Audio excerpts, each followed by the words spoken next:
o celebrando en otras fechas el nacimiento de Jesús, o definitivamente ya no se está celebrando la Navidad.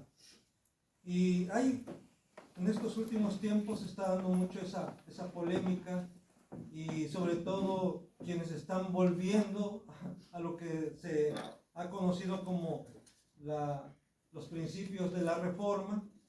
Y si usted busca ahí en internet, va a darse cuenta que hay quienes están abogando porque nos quitemos todo eso de fiestas navideñas, y que lo único que tenemos que hacer, pues sí, es recordar el nacimiento de Jesús, pero ya sin tanta algarabía, sin tantas luces, sin tantos adornos.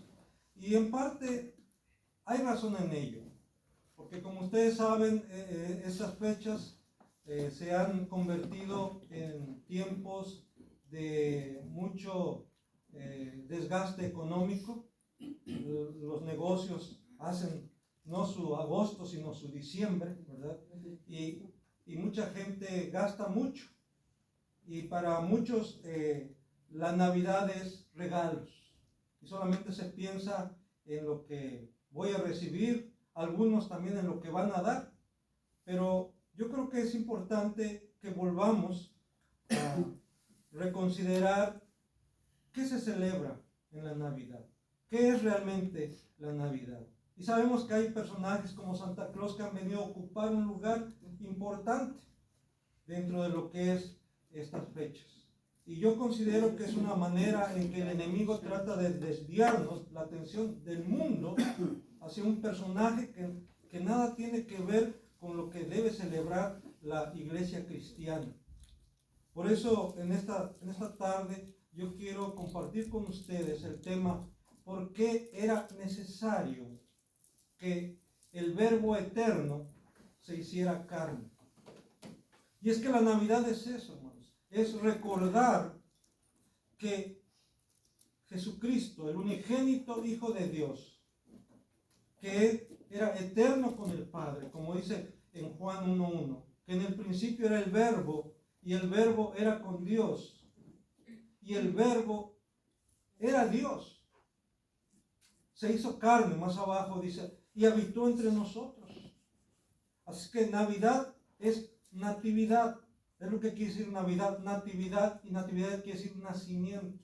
Así que estamos recordando el nacimiento de Emmanuel, de Dios con nosotros, el nacimiento de Jesús, el Salvador del mundo.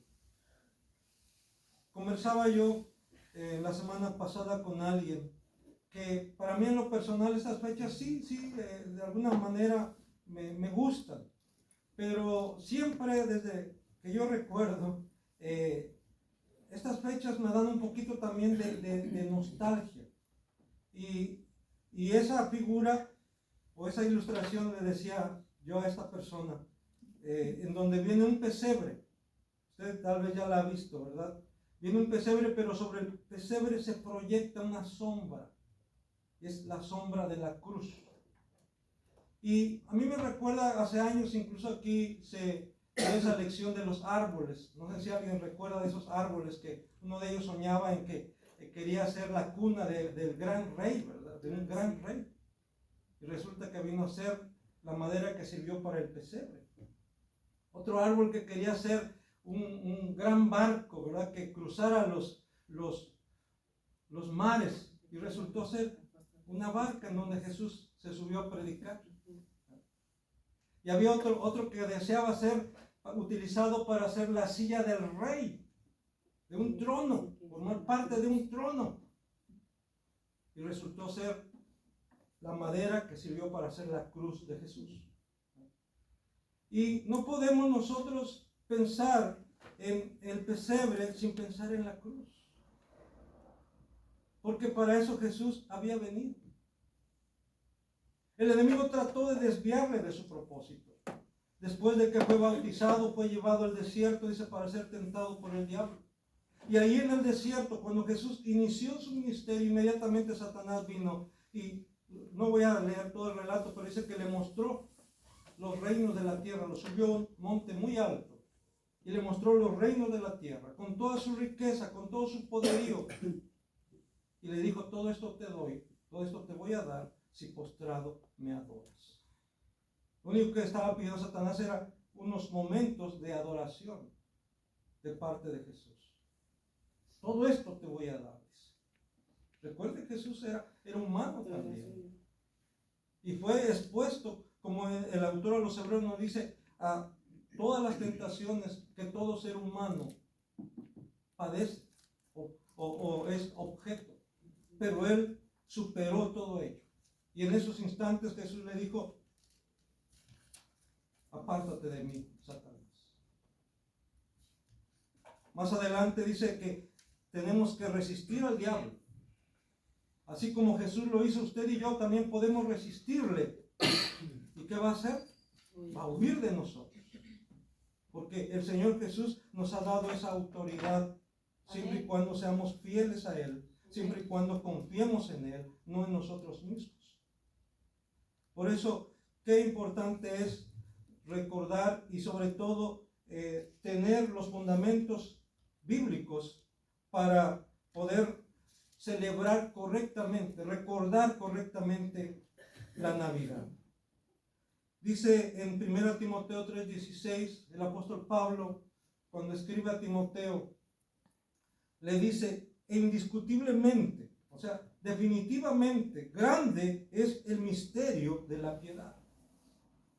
Ahora, ¿en qué consiste ese misterio de la piedad? Que es grande y que a veces escapa de nuestra comprensión. Dice, Dios fue manifestado en carne, justificado en el Espíritu, visto de los ángeles, predicado a los gentiles, creído en el mundo y recibido arriba en gloria. ¿En quién se cumple todo esto? Solamente en una sola persona, en Jesucristo, en Jesús, aquel que nació allá en Belén de Judea. Pero es categórica la afirmación del apóstol Pablo cuando dice, Dios fue manifestado en carne. Por eso vamos a ver en base a la Escritura la declaración de su divinidad, de la divinidad de Jesús. Porque para muchos consideran que Jesús solamente fue un niño, incluso la iglesia evangélica, o bueno, no tanto la iglesia evangélica, sino un grupo religioso dice, están mal porque celebrar la Navidad, porque ellos no quieren que celebremos la Navidad. Están mal, dice, porque en la Biblia no se ordena que se celebre la Navidad, pero sí se ordena que se recuerde la muerte de Cristo. Sí, lo que pasa es que los que celebran la Navidad quieren tener ahí a Dios, porque le llaman su niño Dios, dice, quieren tenerlo ahí bajo su control, que indefenso, dice, pero Dios no es un niño y no está indefenso. Y en ese sentido tienen razón. Pero sí, Dios, el Verbo eterno, el Hijo de Dios, no el Padre, eso también hay que entenderlo. Quien se hizo carne no fue el Padre, fue el Hijo. El Padre envió a su Hijo unigénito, a su único Hijo, a su muy amado Hijo. No fue el Padre el que se hizo carne, fue su Hijo. Por eso leíamos ahí, o citaba yo Juan 1:1, que en el principio era el verbo, el logos, la palabra. Y esa palabra, ese logos, estaba con Dios desde la eternidad, de siempre. Y ese logos, esa palabra, ese verbo, es Dios, no un Dios, como algunas escrituras traducen, sino Dios. Y ese mismo Dios, ese mismo verbo eterno, se hizo carne. Busque usted ahí, en Juan 1:1. Voy a darle lectura. Dice Juan 1, del 1 al 3. Bueno, el 4 también. Dice, en el principio era el verbo. Algunas versiones traducen la palabra. En otras literalmente dicen el logos, porque la palabra en griego es logos, que aparece ahí. En el principio era el verbo, y el verbo era con Dios, y el verbo era Dios. O sea, este verbo que estaba con Dios y que era Dios, era en el principio con Dios. Todas las cosas, dice, fíjense bien, todas las cosas por Él fueron hechas. Y sin Él, nada de lo que ha sido hecho fue hecho. Por tanto, aquí afirmamos que Jesús no es la primer criatura de Dios. Porque algunos también han enseñado eso. Que Jesús es la primer criatura de Dios. Que Jesús es Miguel. No.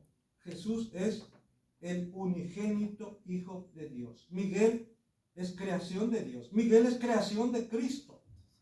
No, no puede ser Miguel. Jesús, en ese sentido, como alguien diría, no tiene parangón. O sea, solamente Él es el unigénito Hijo de Dios por filiación eterna. Solo Él, nadie más. Recuerden esto, ya lo vimos en la escuela dominical. Tú y yo también llegamos a ser hijos de Dios porque Él nos adoptó por medio de Cristo. Pero el único que es hijo de Dios por filiación es solamente Cristo, es solamente Jesús. En Él estaba la vida, dice. Y la vida era la luz de los hombres. Aquí entonces encontramos claramente cómo Dios, a través de su apóstol Juan, a través de Juan, el Señor Jesucristo mismo a través de Juan, nos declara su naturaleza divina. El Padre dio testimonio acerca de eso también.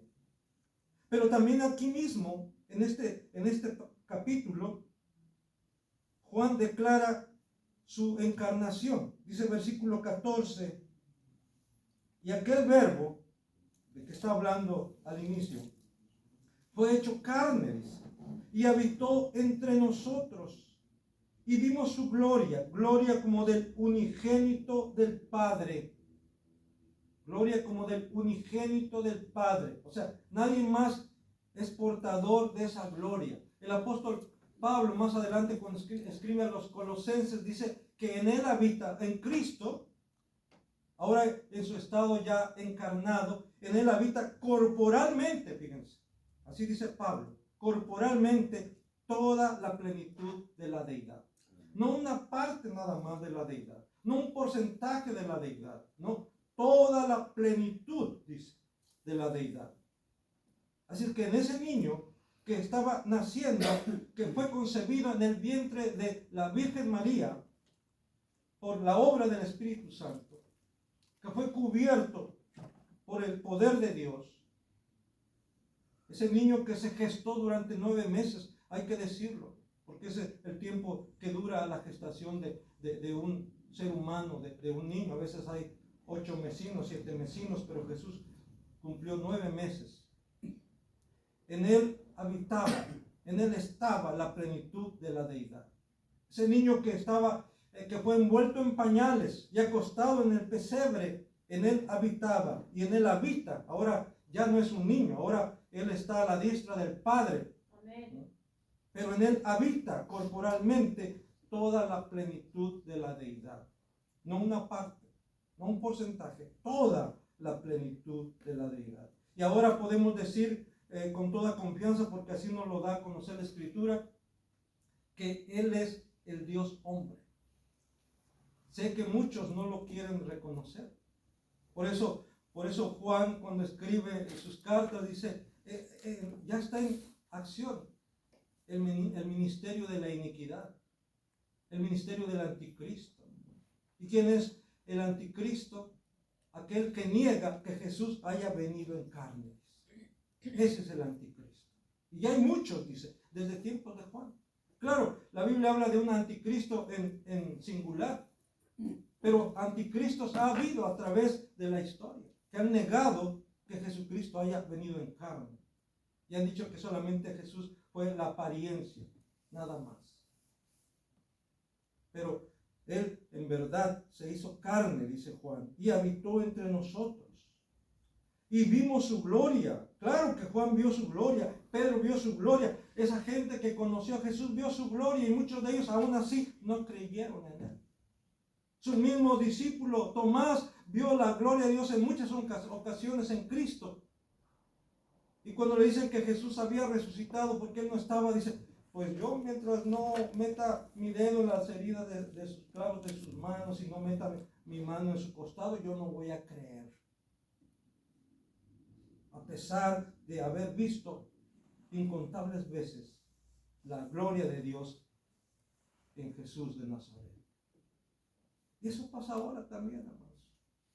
Aunque la gente escuche y sabe lo grande que es nuestro Dios, lo maravilloso que es nuestro Señor Jesucristo, aún así no creen. Por eso es importante que escuchemos lo que la palabra de Dios dice y seamos sensibles a esa palabra.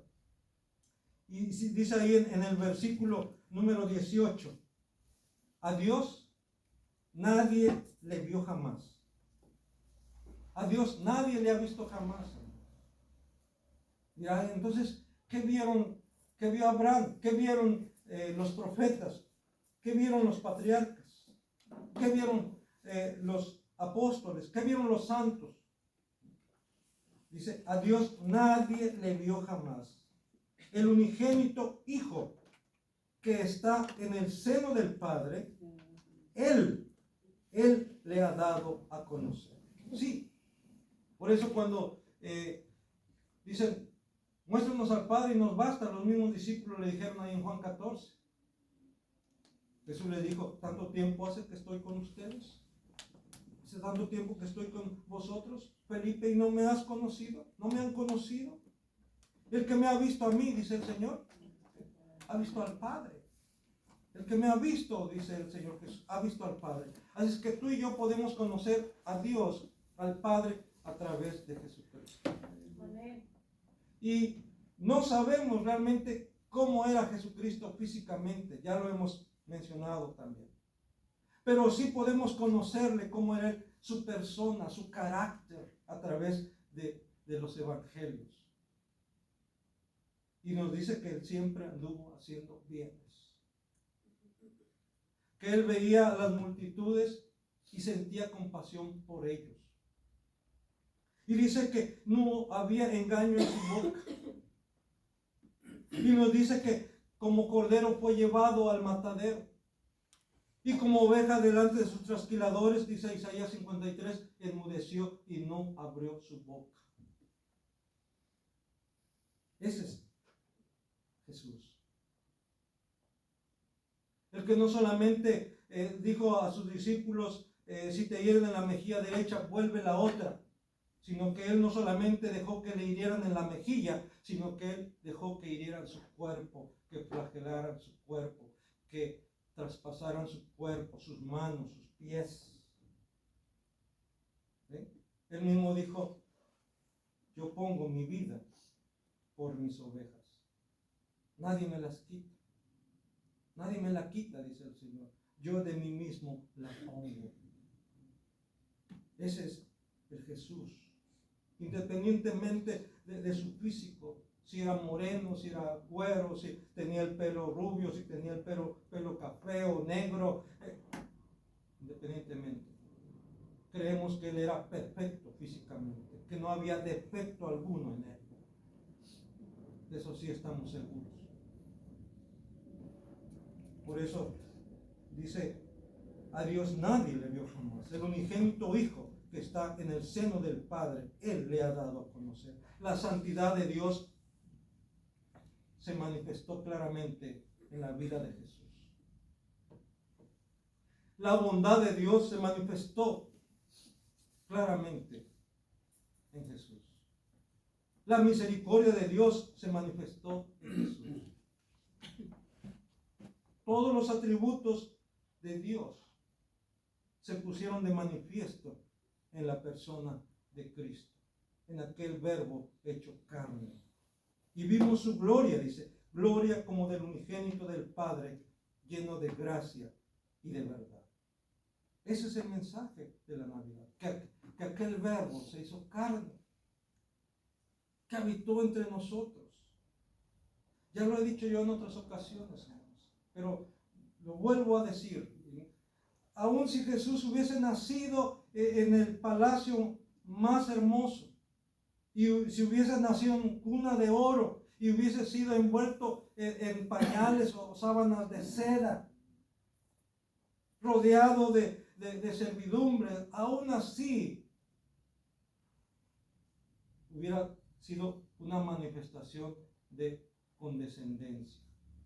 ¿Por qué? Porque Él siempre estuvo con el Padre, rodeado de ángeles, arcángeles, querubines, serafines, de la alabanza que le tributan constantemente. Y dejó todo eso. Como lo expresa la Escritura, ¿verdad? Siendo rico. Y vaya que si era rico. Se hizo pobre. ¿Para qué? Para que con su pobreza nosotros fuésemos enriquecidos. Amén. O como dice en Filipenses 2, que Él se humilló a sí mismo, se despojó a sí mismo, tomando forma de siervo, hecho semejante a los hombres. Sí, igual que nosotros. Tomó una naturaleza humana, tomó un cuerpo humano, hecho semejante a los hombres, y estando en la condición de hombre, todavía se humilló más hasta lo sumo, hasta la muerte, dice, y muerte de cruz. Todo eso abarca el mensaje de la Navidad. Yo sé que a muchos no les gusta escuchar eso, no quisieran escuchar esto porque quieren escuchar nomás de júbilo, de algarabía, de regalos, de fiestas, de comida, de bebida, Sí, está bien. Pero recuerden que todo eso es gracias a lo que Jesús hizo. Y por eso deberían de estar agradecidos con el Padre por haber enviado a su Hijo Jesucristo. Deberíamos estar agradecidos con Jesús por habernos amado de esa manera, de estar dispuestos aún a dar su vida por nosotros. Debemos darle gracias al Padre por enviar su Espíritu Santo, porque de esa manera la obra de Cristo se hace efectiva en nuestra vida, porque de esa manera fue posible que tú y yo creyésemos, porque por nosotros mismos no. Necesitamos que Dios obre en nosotros, así el querer como el hacer por su buena voluntad. Y Él lo ha hecho y lo sigue haciendo. ¿Cuál era el propósito de su encarnación? ¿Por qué se hizo carne? ¿Por qué dejó su gloria? Bueno, ahí en Juan 1 también, versículo 11 y 12, dice, a lo suyo vino, Juan 1, 11 y 12, a lo suyo vino. O sea, este mundo es de Él. El mundo y sus riquezas, como dice en uno de los salmos, de Jehová es la tierra y su plenitud, el mundo y los que en él habitan. Y no solamente los seres humanos, no solamente los seres vivos, los minerales, los metales preciosos, todo Dios lo creó y le pertenece. Pero aquí se está refiriendo más que nada como que Él vino a su casa, Él vino a su pueblo. A lo suyo vino, ¿qué? Y los suyos no le recibieron. En este caso se está refiriendo más particularmente al pueblo de Israel, porque Él nació en medio de Israel, en Belén de Judea. ¿Y qué pasó? Los suyos no le recibieron, no le reconocieron. Pero ahí mismo dice, más a todos los que le recibieron, o sea, dentro del mismo pueblo de Israel, los que le recibieron, los que creyeron que Él era el Mesías, que Él era el Cristo. Y aún dentro de los gentiles, a los que le reciben, a los que le recibieron, a los que creen en su nombre, ¿qué dice ahí? Les dio potestad de ser hechos hijos e hijas de Dios. A los que creen en su nombre, a los que creen que Él es el Cristo, a los que creen que Él es el Mesías, a los que creen que Él es el Salvador del mundo.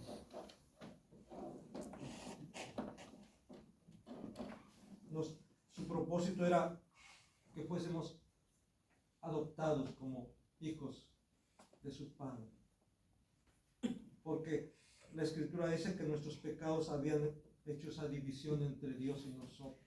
Nos habían separado de Dios. Nos habían puesto una condición de muerte espiritual. En Efesios capítulo 2 se repite ahí que nosotros que estábamos muertos en nuestros delitos y pecados, Cristo nos dio vida.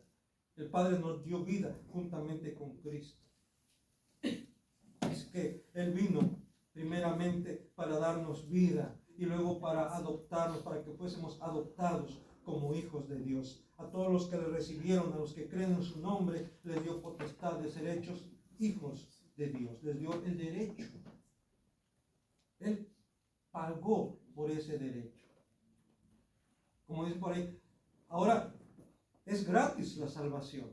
Como dice en Efesios 2, 8 y 9, por gracia sois salvos por medio de la fe. Sí, ahora somos salvos por gracia, pero ese regalo que ahora se nos ofrece fue pagado por Cristo. Y ahora se nos ofrece gratuitamente. También en Gálatas capítulo 4, versículo 4 y 5, buscamos en nuestras Biblias, Gálatas, carta del apóstol Pablo a los Gálatas, capítulo 4, versículo 4 y 5, dice, pero cuando vino el cumplimiento del tiempo. Hermanos, Dios tiene desde siempre un plan. Desde siempre Él conoce todo, Él sabe todo. Y en su momento y en su tiempo, Dios está llevando a cabo su voluntad en el mundo, en la vida de cada uno de nosotros también. Nosotros no nos perdemos en el montón de cosas para Dios. Tal vez, hablando en términos humanos, podemos desaparecernos por un tiempo, ¿verdad? Es más, hay gente que le gusta ir a iglesias grandes, mega iglesias, porque ahí pasan desapercibidos. Dicen, no, si yo voy a una iglesia pequeña, no, pues luego me pregunta que de dónde vengo, que de mi familia, de dónde trabajo. Dicen, no, yo mejor voy, salgo y punto. Podemos perdernos en el bosque, en la multitud, ante la gente. Pero delante de Dios no, mi hermano. Delante de Dios no puedes perderte en la multitud porque Él sabe quién eres. Es más, dice la Biblia que aún tus cabellos están contados. Imagínate, aún tus cabellos están contados por parte de Dios. Eso, hermanos, deberíamos de maravillarnos. Saber que no somos del montón. Saber que para Dios somos especiales.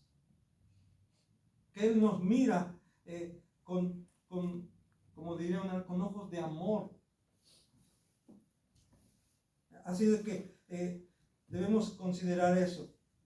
Dice que nosotros, cuando vino el cumplimiento del tiempo, Dios envió a su Hijo por amor a ti, por amor a mí, nacido de mujer y nacido bajo la ley.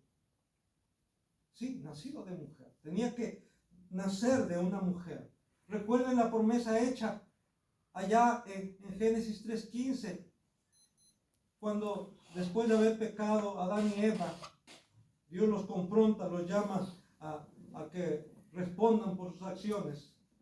Y ahí también la serpiente tiene que responder. Tiene que, Dios le dice a la serpiente, y voy a poner enemistad entre ti y la simiente de la mujer. La simiente de la mujer, no la mujer, la simiente de la mujer te va a herir en la cabeza y tú le vas a herir en el calcañar. Sí, tú lo vas a alcanzar a lastimar, lo vas a alcanzar a herir. Pero tu herida que tú le vas a proporcionar no va a ser mortal. Pero la herida que Él te va a causar será mortal para ti, porque va a aplastar tu cabeza. ¿Cómo se matan a las serpientes? La cabeza. Dándole en la cabeza. ¿Qué hizo Jesús? Venció a Satanás. Satanás está vencido. Y tú y yo podemos vencerlo en su nombre, confiando en Él. Él puede derrotarnos en la medida en que nosotros nos dejemos, en la medida en que nosotros le permitamos. Pero el Señor ya nos ha dado la autoridad y el poder para vencer. Resistid al diablo y él va a huir de vosotros. Así es que, otra vez volviendo a nacido de mujer, para que redimiese a los que estaban bajo la ley, a fin de que recibiésemos la adopción de hijos. Para redimir da la idea de pagar, de comprar y pagar un precio. Así se hacía con los esclavos. Para obtener su libertad había que pagar un precio. Y quien pagaba el precio podía quedarse con él, o simplemente decir, eres libre. Tu deuda ha sido pagada, tú has sido comprado ya, eres libre. Y es lo que hace un rato estamos entonando ese canto, ¿no? Dice que ahora somos libres. Él nos libró del pecado y de la muerte, dice la Escritura. Pero no, ahora sí, hermanos, es verdad que Él no te obliga a servirle. Porque si no, pues dice, bueno, entonces, ¿dónde está mi libertad? Si a fin de cuentas estoy otra vez de esclavo. Pero recuerden, Pablo mismo decía, yo soy siervo de Jesucristo. No porque Cristo lo haya obligado a Cristo. Él sabía que Cristo había pagado por él, que Cristo lo había redimido, que Cristo lo había comprado, pero él servía a Cristo por amor, por gratitud. Y es lo que debemos hacer nosotros, ¿verdad? Servirle por amor, por gratitud, no obligadamente, no forzosamente. Él no va a obligar a nadie. Él nos va a conquistar, Él nos va a ganar, por así decirlo, ¿verdad? Para que fuésemos adoptados como hijos de Dios. Y ven lo que sigue diciendo. Y por cuanto sois hijos, ya es un hecho, ya es una realidad, dice Pablo. Por eso Dios envió a vuestros corazones el Espíritu de su Hijo. ¿Cuál es ese Espíritu? El Espíritu Santo, el cual clama, Abba, Padre. Ese Espíritu nos permite ahora dirigirnos a Dios como Padre. Abba. Dice que viene del arameo, que quiere decir la idea como papi, como papito. O sea, a ese punto, a esa confianza, el Espíritu Santo nos lleva para con el Padre. Pero es otra vez a través de la obra de Cristo, por lo que Cristo hizo. No es algo que tú te lo has ganado, no es algo que tú te mereces por ser una buena persona, no. Es algo que Cristo ha obtenido para nosotros y por eso tuvo que nacer en un pesebre. Por eso tuvo que tomar la naturaleza humana. Los resultados de su encarnación. En Hebreos 4, versículo 15. Pueden buscar, por favor, en su Biblia, Hebreos 4, versículo 15. Dice, porque no tenemos un sumo sacerdote que no pueda compadecerse de nuestras debilidades, sino uno que fue tentado en todo, según nuestra semejanza, pero sin pecado. Lo que yo les decía hace un rato, Jesús fue tentado en todo según nuestra semejanza. Como hombre que era, Él fue tentado. Fue tentado sexualmente, fue tentado en cuanto a ambición, Él fue tentado en cuanto a, ¿por qué no? Sentir remordimiento o sentir coraje, pero Él no cayó en eso. Él no guardó ese resentimiento alguno. Es verdad que cuando vio la casa de su padre abarrotada de cambistas y de animales y de suciedad y todo eso, ¿verdad? Él se enojó y tomó una cuerda y echó fuera a todos los cambistas y volcó las mesas de los cambistas, liberó las palomas, echó fuera los becerros, los toros, las cabras, todo ello echó fuera, ¿verdad? Sí, él se enojó, no podemos decir, alguien dice es que era una ira santa. Yo no sé, ¿verdad? Pero él no guardó ese resentimiento, él no guardó eso en su corazón. Por eso, él fue tentado en todo, pero dice, sin pecado. No hubo pecado en él. Se identificó con el ser humano.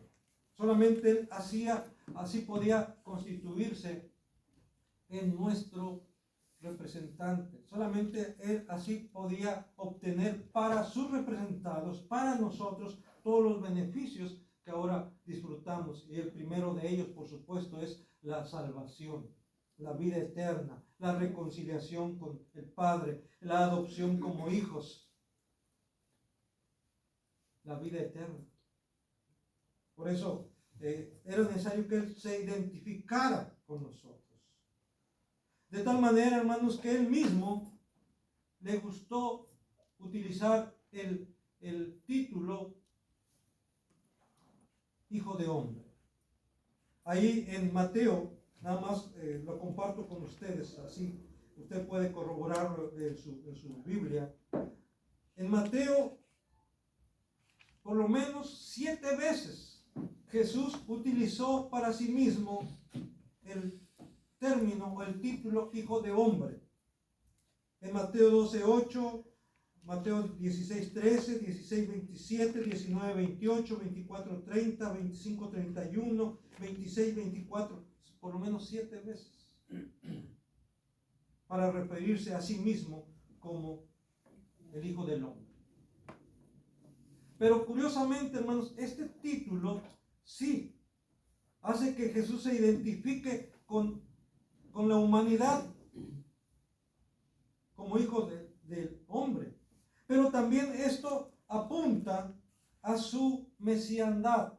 ¿Por qué? Porque este título se deriva de Daniel capítulo 7, versículos 13 y 14, cuando Dios le muestra en visión a Daniel lo que viene a futuro. Donde le muestra los imperios. El imperio babilónico, el imperio persa, el imperio griego, de Alejandro, y luego el imperio romano. Y luego como dice que ve como del cielo se desprende una piedra y golpea a la imagen en los pies y la desmenuza, y luego esa piedra que no fue cortada por mano de hombre, ¿verdad? Dice que crece y se hace como un gran monte. Dios le está revelando a Daniel el futuro. Esa piedra, por supuesto, es el reino de los cielos. Pero todo reino tiene un rey. Y ese rey es el Hijo del Hombre. Porque también dice que ve que alguien semejante a un Hijo de Hombre se acerca hasta el anciano de días. Y se le da todo poder, toda autoridad para siempre. ¿Y quién es ese Hijo de Hombre? El Mesías que había de venir. El rey de ese reino que iba a desmenuzar los imperios del mundo. Ahorita hay naciones poderosas, ¿sí? Pero igual que los imperios del pasado, igual que el imperio egipcio, igual que el imperio babilónico, igual que el imperio persa, igual que el imperio romano, griego, romano, igual que todos estos imperios que están ahora, estas naciones poderosas, Dios va a traer juicio sobre ellos. Y yo estoy convencido que Dios va a traer juicio también sobre Israel por lo que está haciendo. ¿Por qué? Porque el reino de los cielos Dice el apóstol Pedro que nosotros esperamos según sus promesas, cielos nuevos y tierra nueva, en los cuales moren la justicia. Ahorita no hay justicia, hermanos. No hay justicia, hay mucha injusticia en el mundo. Hay mucha violencia en el mundo, hay mucha muerte en el mundo, hay mucho odio en el mundo. Pero nosotros esperamos, según sus promesas, cielos nuevos y tierra nueva, en donde more la justicia. ¿Y quién será el responsable de ello? Cristo. Para eso Él vino. Pero el ser humano es malvado por naturaleza. Desde que Adán y Eva pecaron, desde entonces, hermanos, ya lo vimos, el primer asesinato fue en el seno de la familia, un hermano matando a su hermano.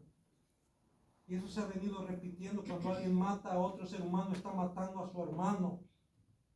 Eso es. Independientemente de qué raza sea, independientemente de la creencia que sea, cuando alguien mata a otro, está matando a su propio hermano. Y hemos dicho esto, que cada ser humano es portador de la imagen de Dios. Dios va a tener juicio sobre esto. Porque Dios ve, estamos viendo en los Salmos, Dios ve, Dios juzga. Entonces, Jesús, hermanos, vino para traer paz. Pero el hombre no quiere paz. El hombre quiere guerra, su ambición, su pecado, su avaricia. Pero Él es el príncipe de paz. Y todos los que hemos creído en Él deberíamos de vivir en paz, deberíamos buscar la paz. Por eso dice en las bienaventuranzas, bienaventurados los pacificadores, porque ellos serán llamados hijos de Dios, pacificadores. También, hermanos, Jesús vino para hacer lo que Adán no pudo, ofrecer una perfecta obediencia. Ahí en Hebreos capítulo 5, por favor, busquen Hebreos capítulo 5, versículos 7 al 10. Dice, y Cristo, en los días de su carne, ofreciendo ruegos y súplicas con gran clamor y lágrimas, al que le podía librar de la muerte, fue oído a causa de su temor reverente. La Biblia en una ocasión registra y Jesús lloró cuando estaba ante la tumba de su amigo Lázaro. Pero también en otra ocasión, cuando él ya en la última semana iba hacia Jerusalén, dice que al ver la ciudad lloró sobre ella. ¿Por qué? Porque dijo, Jerusalén, Jerusalén, que matas a los profetas y apedreas a los que te son enviados. ¿Cuántas veces quise juntarte como la gallina junta sus polluelos debajo de sus alas y tú no quisiste? Él sabía lo que le esperaba a Jerusalén. Usted puede consultar, ¿verdad?, la historia de cómo fue tomada Jerusalén, lo que pasó con Jerusalén en el año 70 después de Cristo. Jesús sabía exactamente lo que le esperaba a aquella ciudad. Pero aquella ciudad pudo haber evitado eso si hubiese aceptado, si hubiese reconocido quién era Jesús. Pero en lugar de eso, lo mataron, lo crucificaron. Por eso aquí dice, con lágrimas, con gran... no solamente fue esa vez, no solamente fue allá sobre Jerusalén, no solamente eso. Creemos porque aquí lo declara, aquí lo revela la Escritura en varias ocasiones, aunque en los evangelios no lo dicen, pero en varias ocasiones Jesús lloró. Y Cristo, en los días de su carne, ofreciendo ruegos y súplicas con gran clamor y lágrimas al que le podía librar de la muerte, fue oído a causa de su temor reverente. Y aunque era hijo, por lo que padeció, aprendió la obediencia. y habiendo sido perfeccionado, vino a ser autor de eterna salvación para todos los que le obedecen. Él, por su perfecta obediencia, en su cuerpo, en su carne, en su naturaleza humana, como hombre que era, en esa condición ofreció perfecta obediencia a su Padre. Y por eso, por esa perfecta obediencia que Él ofreció a su Padre, por eso obtuvo para nosotros, como dice ahí, eterna salvación. Salvación perfecta. En el sentido de que nada tenemos que hacer nosotros para ganarnos la salvación. Nadie puede ganarse la salvación. No por obras, para que nadie se gloríe. Es por gracia. Amén. Por gracia sois salvos por medio de la fe, dice la Escritura. Él, de esa manera, a través de su obediencia perfecta, a través de su sacrificio perfecto, obtuvo para nosotros eterna salvación, salvación perfecta. Vino a reconciliarnos con Dios.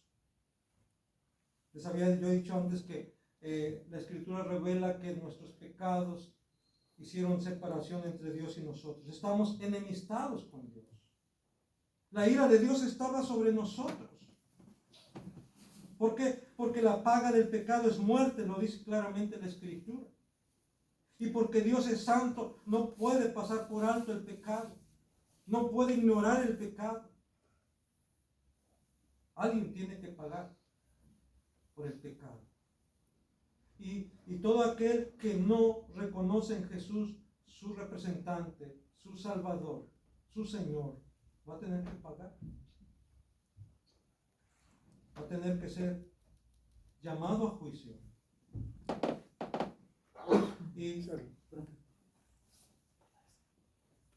si es pesado, va a ser hallado falto.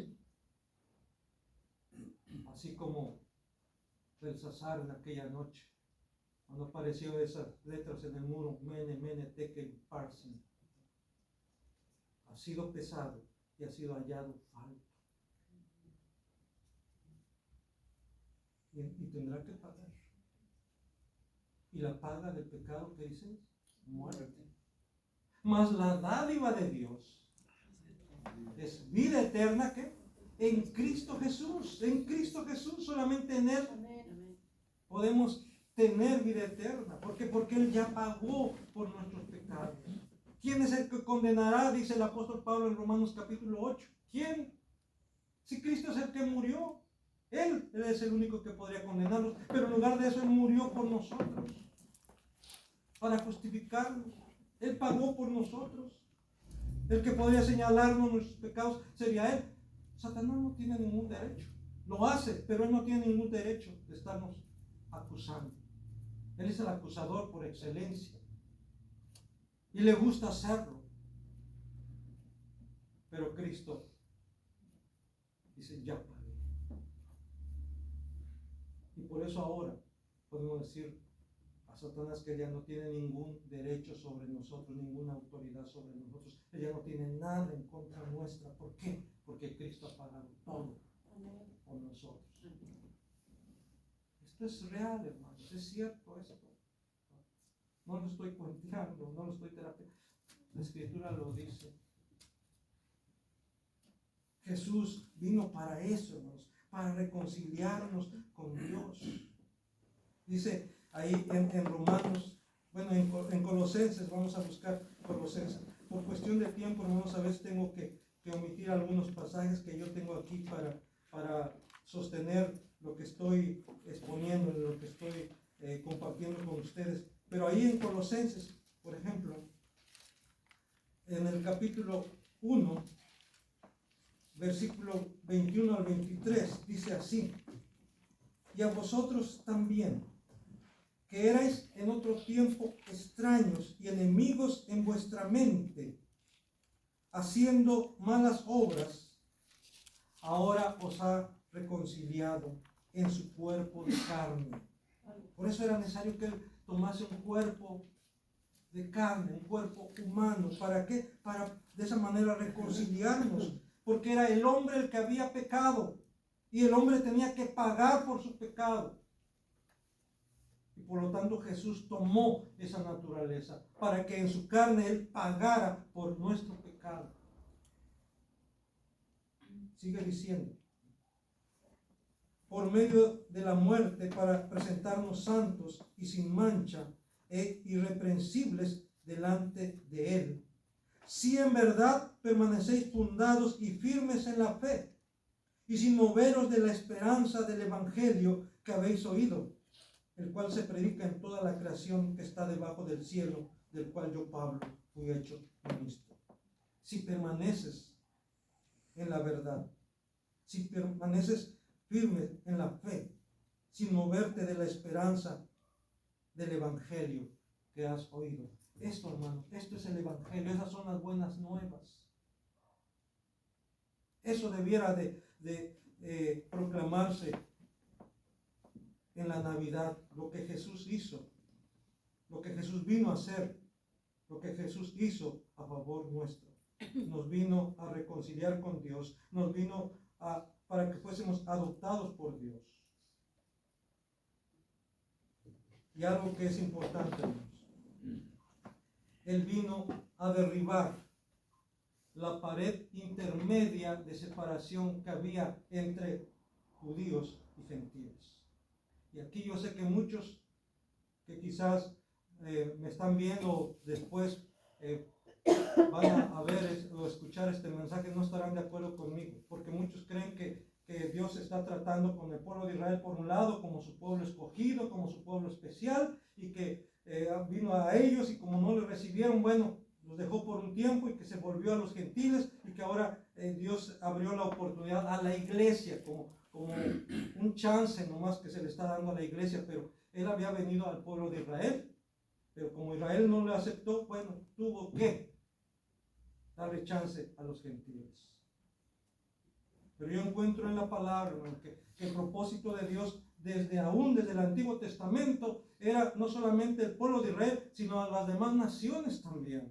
Es más, Dios llamó a su pueblo, al pueblo de Israel, para que fuera su testigo, para que fuera el instrumento, para que las demás naciones reconocieran quién es Dios, reconocieran la autoridad de Dios y también formaran parte de ese pueblo, de esa nación escogida. Y prueba de ello es nada más, por ejemplo, el Salmo 117, un salmo muy conocido. ¿Qué dice el Salmo 117? Alabad a Jehová. ¿Qué? Naciones todas, no solamente Israel. Naciones todas, pueblos todos, dice, alabadle, porque ha engrandecido sobre nosotros su misericordia. Sobre las naciones su misericordia. Sobre Israel su misericordia. Y la verdad de Jehová y la fidelidad de Jehová es para siempre. Eso dice el Salmo 117. Dice Efesios, voy a leer Efesios capítulo 2, versículo 12 al 16. Dice, en aquel tiempo, bueno, voy a leer desde el versículo 11. Por tanto, dice Pablo a los Efesios, acordaos de que en otro tiempo vosotros los gentiles, en cuanto a la carne, erais llamados incircuncisión, por la llamada circuncisión hecha con mano en la carne. En aquel tiempo estabais sin Cristo, alejados de la ciudadanía de Israel y ajenos a los pactos de la promesa, sin esperanza y sin Dios en el mundo. Pero ahora en Cristo Jesús, vosotros que en otro tiempo estabais lejos, habéis sido hechos cercanos por la sangre de Cristo. Porque Él es nuestra paz, que de ambos pueblos hizo uno, derribando la pared intermedia de separación, aboliendo en su carne las enemistades, la ley de los mandamientos expresados en ordenanzas, para crear en sí mismo de los dos un solo y nuevo hombre, haciendo la paz. Hermanos, ¿cuáles son esos dos pueblos? El pueblo de Israel y el pueblo gentil. ¿Y qué ha venido a hacer Cristo por medio de su carne? Ha venido a derribar esa pared intermedia de separación. De tal manera que ahora de ambos pueblos que ha hecho uno solo. Y ahora, ¿cómo se llama ese pueblo? Ya no es el Israel geográfico, ya no es el Israel político. Ahora es el Israel espiritual, ahora es su iglesia, formada tanto por judíos creyentes en Jesús como el Mesías, como gentiles creyentes en Jesús el Cristo. Ahora somos un solo pueblo, porque Jesús ha venido a derribar esa pared intermedia de separación. Por eso ahora, hermanos, la circuncisión ya no vale nada. La circuncisión hecha en la carne no vale nada delante de Dios. Perdón que lo diga porque la Biblia lo dice así. Ya no vale la circuncisión de la carne delante de Dios. Lo que vale ahora, dice, es la circuncisión del corazón. ¿Qué quiere decir esto? La circuncisión era cortar un pedazo, desechar un pedazo de la carne, el prepucio. Ahora tienes que desechar la maldad, tienes que echar el pecado de tu corazón. Eso es lo que cuenta delante de Dios, porque así lo declara la Escritura. Por eso Dios ha venido, pues Jesús ha venido en su carne. Por eso era necesario que naciera de una mujer, de una virgen. Era necesario que naciera como nació hace más de 2000 años para hacer todo esto. Y más por el tiempo no podemos decir todo lo demás que implicó la venida de Jesús a este mundo. Pero yo creo que con esto, hermanos, debiera ser más que suficiente para estar agradecidos con Él. ¿Por qué? Porque solamente Él lo hizo posible, nadie más. Nadie más. Por eso nuestra gratitud y nuestra deuda, por así decirlo, es con Él. Es más, no es una deuda porque no podemos pagar, hermanos. Una deuda es algo que estamos obligados a pagar y nosotros no podemos pagar. Dios lo sabe. Por eso nos ofrece gratuitamente. Lo único que tenemos que hacer es creer. Navidad, natividad, nacimiento, debe ser tiempo de proclamar la mejor y más grande noticia que todo ser humano haya recibido. ¿Y cuál es esa noticia, hermanos? Como la que recibieron aquellos pastores que estaban cuidando sus ovejas cerca de Belén y que se le aparecieron ángeles. Dice que la gloria del Señor los rodeó de resplandor y tuvieron gran temor. Claro, ¿cómo no van a atemorizarse? Imagínense una noche oscura, sí, estrellas y todo lo que usted quiera, y de pronto, ¿verdad? La gloria los rodea, el resplandor de la gloria de Dios los rodea. Claro que tuvieron que tener miedo. Y el ángel les dijo: no teman, no tengan miedo, porque les traigo buenas noticias, noticias de gran gozo, que van a ser para todo el pueblo, que ha nacido hoy, que os ha nacido incluso, no dice que ha nacido, sino les ha nacido, o sea, pensando en ustedes, para ustedes, por ustedes, ha nacido en la ciudad de David, en Belén, un Salvador, que es Cristo el Señor. Esa es la mejor noticia que podían haber escuchado. Y es la mejor noticia que podemos seguir escuchando, hermanos, que ha nacido un Salvador, que es Cristo el Señor. Y luego dice que se une al ángel una gran multitud de ángeles para entonar una alabanza, para entonar un canto, diciendo ahí, si usted puede buscar en Lucas, por supuesto, capítulo 2, dice que una hueste de ángeles que alababan a Dios y decían: gloria a Dios en las alturas. Ese es el mensaje navideño, gloria a Dios en las alturas. ¿Podemos decir eso, hermanos? Amén. Gloria a Dios en las alturas, ¿qué? Y en la tierra paz, buena voluntad para con los hombres. Sí, gloria a Dios en las alturas. Siempre, por siempre y para siempre. Pero hermanos, también aquí hay paz y buena voluntad de parte de Dios para con la humanidad, para con nosotros. La manifestación más grande de la buena voluntad de Dios para con la humanidad es dándonos a su muy amado Hijo Jesucristo. Esto es el mensaje de la Navidad. Amén.